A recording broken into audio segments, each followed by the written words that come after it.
Bonjour.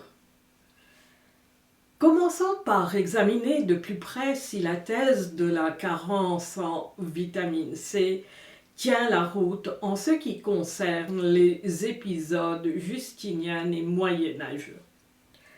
Le premier, qui aurait débuté en 541, s'est également déroulé dans un contexte de guerre majeure. Les guerres gothiques qui ont abouti à d'autres guerres. Ces guerres ont dévasté l'Italie au début et au milieu des années 540, entraînant une destruction massive et un effondrement économique profond, menant à un grave appauvrissement des populations. Bien que Justinien ait réussi brièvement à réunifier certaines parties de l'Empire romain d'Occident, ces reconquêtes n'étaient pas viables à long terme. L'Italie, par exemple, est devenue vulnérable à l'invasion des Lombards en 568. Les ambitions démesurées de Justinien, qui ont épuisé les ressources de l'Empire, ont en particulier mis à rude épreuve les populations de l'Empire romain d'Orient, qui a subi une lourde fiscalité. La frontière orientale en a été affaiblie et a été exposée à des attaques perses. L'historien byzantin Procope rapporte quant à lui des événements étranges survenus en 536. Au cours de cette année, un présage des plus redoutables se produisit. En effet, le soleil donnait sa lumière sans éclat, et il ressemblait beaucoup à un soleil éclipsé, car ses rayons n'étaient pas clairs. Des données scientifiques modernes provenant de dépôts de sulfate dans les carottes de glace du Groenland et de l'Antarctique, ainsi que des cernes d'arbres, corroborent que plusieurs éruptions volcaniques majeures, d'abord en 533-534, puis en 536 et en 539-540, ont provoqué une baisse significative de la température et de la lumière en Europe et au Moyen-Orient à la suite d'un brouillard sec le plus dense et le plus persistant jamais enregistré, et qui a duré de 536 à 537. Tout comme durant l'épisode moderne, ce phénomène a directement affecté la photosynthèse, donc les récoltes. Les particules de sulfate dans l'atmosphère réduisant la teneur en vitamine C des plantes. Tout comme Athènes, les populations urbaines étaient plus susceptibles à des carences alimentaires en raison de ces conflits et catastrophes naturelles, car elles étaient plus dépendantes des importations alimentaires et en particulier à une possible augmentation des prix, surtout dans des conditions de précarité engendrées par les impôts. Et donc on voit en particulier une hausse de la mortalité à notamment Constantinople.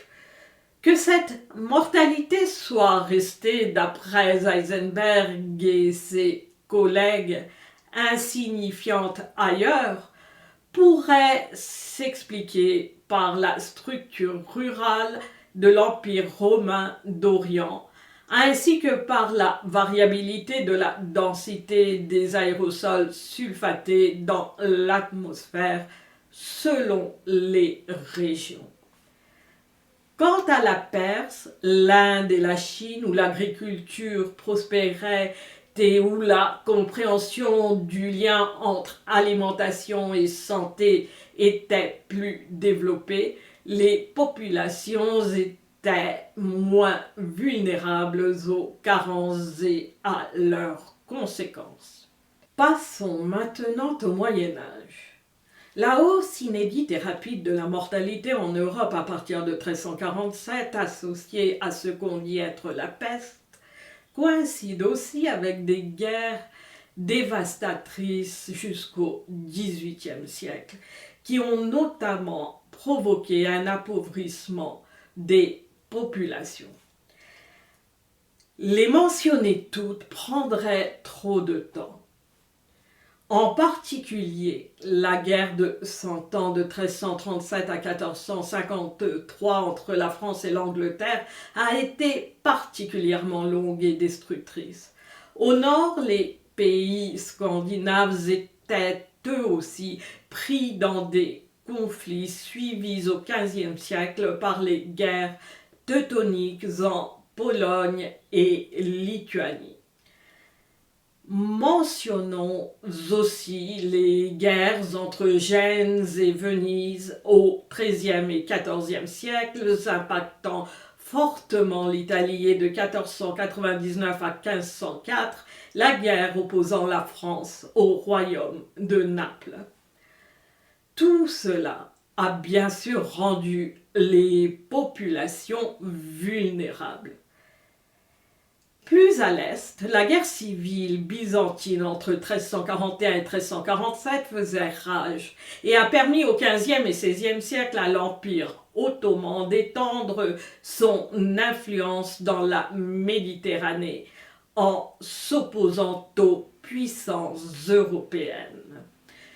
1453 marque la fin de l'Empire byzantin avec la chute de Constantinople, assiégée pendant plus d'un mois. Or, cette région a été affectée par des épisodes dits de peste entre, en particulier, 1347 et 1453. Ce qu'on appelle la peste de Londres en 1665 a été précédé par la guerre civile anglaise qui a duré de 1642 à 1651. Ajoutons qu'en France, les guerres expansionnistes de Louis XIV se multipliaient à cette époque.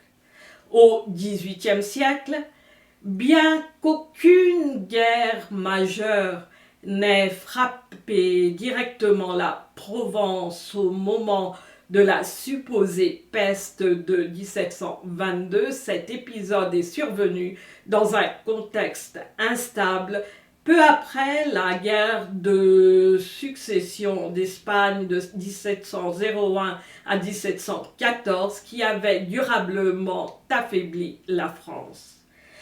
Et surtout, toute cette période a été marquée par de grandes catastrophes naturelles. Le dendrologue Mike Bailly souligne un événement majeur advenu juste avant le déclenchement de la supposée peste dans la partie occidentale de l'Europe. Un grand tremblement de terre survenu le 25 janvier 1348, suivi d'une forte mortalité à Avignon, où 62 000 corps ont été enterrés dans les 3 mois suivants. Un tremblement de terre n'est pas nécessairement d'origine tectonique. Les données glaciaires et les cernes d'arbres indiquent une concentration accrue de particules de sulfate ainsi que du CO2, suggérant notamment une remontée océanique. Ces phénomènes sont caractéristiques d'une activité volcanique ou d'un impact cosmique. Et donc, d'après lui et d'autres scientifiques, dont l'astronome Fred Hoyle, ce tremblement de terre pourrait avoir été causé par l'impact d'une comète. Des textes de l'époque mentionnent des comètes, des séismes, des tsunamis, des gaz nocifs, des insectes et animaux en grand nombre s'enfuyant de leurs lieux habituels.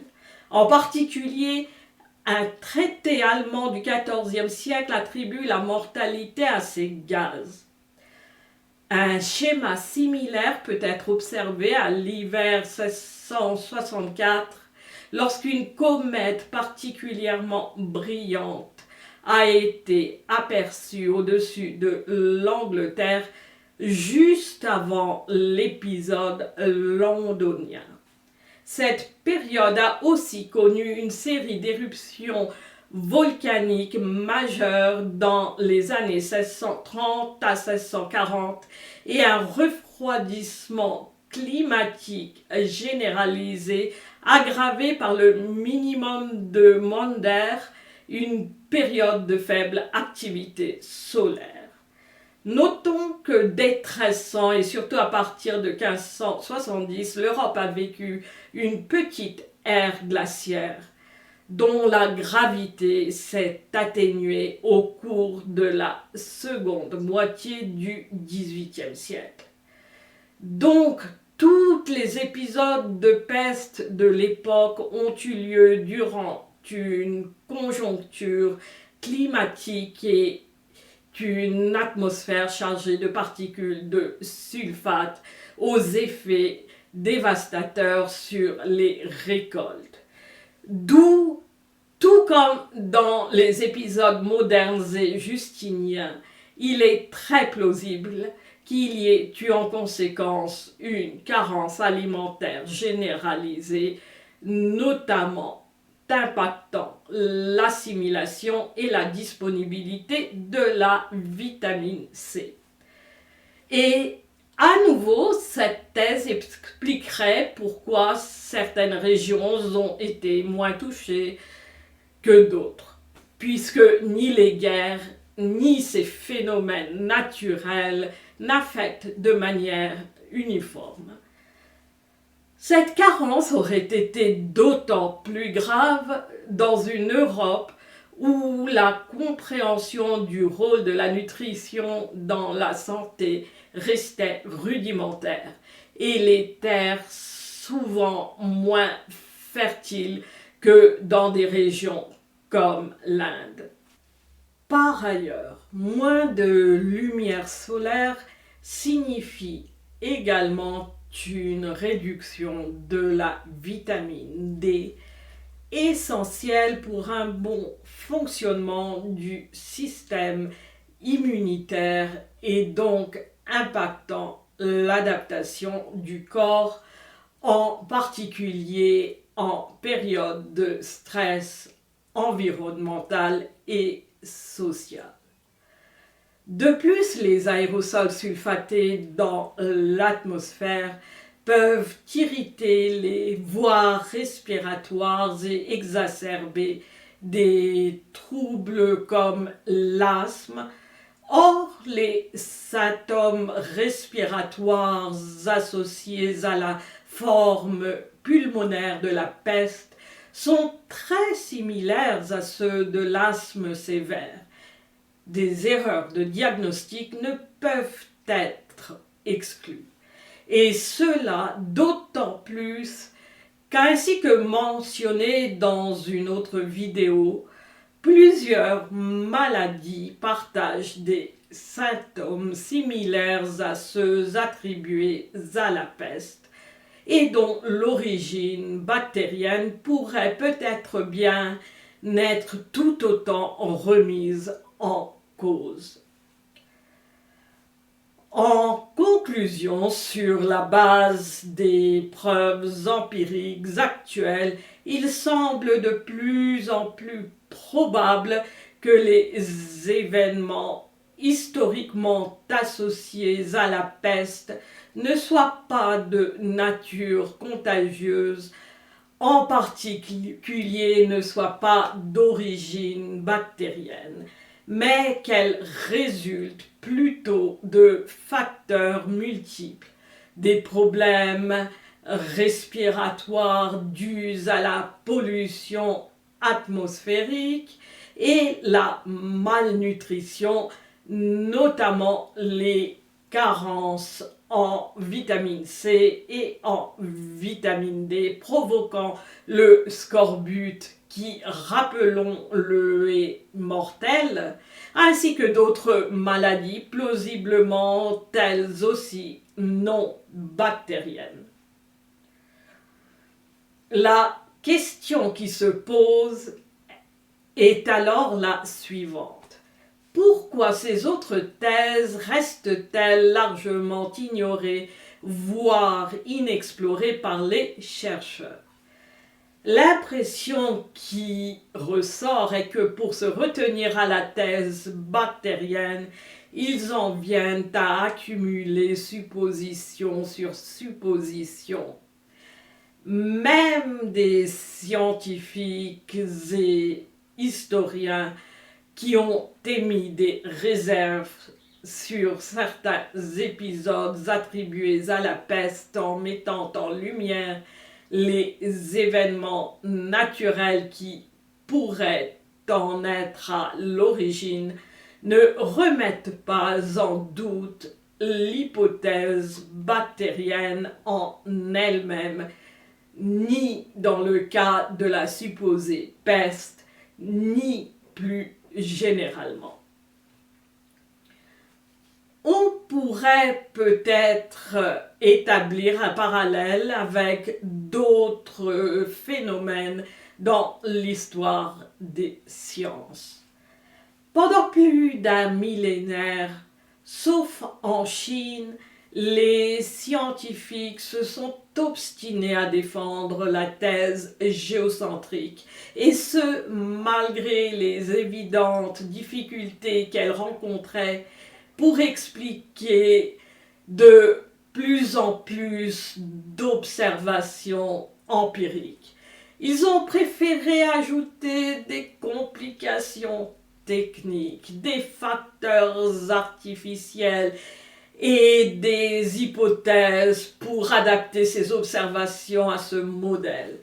Même ceux dont les travaux vont dans le sens d'un système héliocentrique, des travaux qui laissent à penser qu'ils avaient réalisé que celle-ci était bien plus plausible, ont tous au final validé d'une manière ou d'une autre le modèle géocentrique.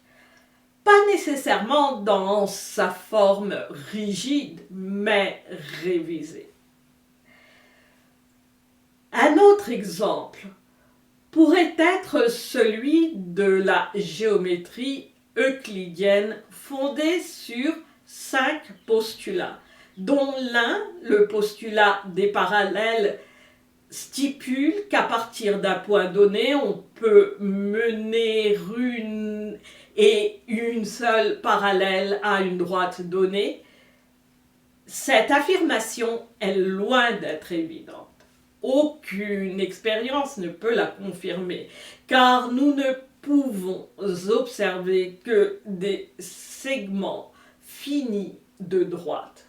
Il n'est donc pas possible de valider ce postulat par la réalité problématique. Mais il était si impensable aux mathématiciens occidentaux que les mathématiques pouvaient ne pas refléter la réalité que pendant plus d'un millénaire, ils ont cherché à prouver que ce postulat était une conséquence des 4 autres. Leurs échecs constants ne les a pas fait douter de leurs efforts, qu'ils étaient peut-être en vain, car en fait leur but était erroné.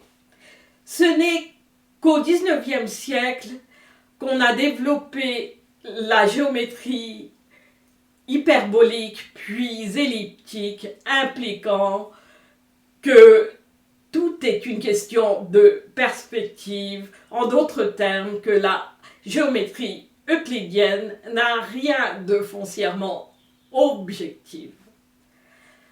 Même les esprits les plus brillants comme Bruno, le premier à avoir proposé un modèle géométrique non euclidien, a néanmoins validé l'universalité de la géométrie euclidienne. Pourquoi toujours ce besoin, même chez des penseurs exceptionnels, de se retenir à des paradigmes malgré les évidentes contradictions et découvertes? Serait-ce la peur? Selon le savant arabe Al-Biruni au XIe siècle, les scientifiques indiens craignaient de remettre en cause les doctrines orthodoxes en astronomie par crainte des autorités religieuses et de la réaction du peuple. Dans la prochaine vidéo, nous discuterons dans le contexte des épisodes attribués à la peste, une maladie toujours considérée comme bactérienne, des raisons psychologiques et politiques qui maintiennent l'humanité enchaînée à des croyances que ses sens et sa raison invalident, mais dont les conséquences peuvent être graves sur son avenir. Merci.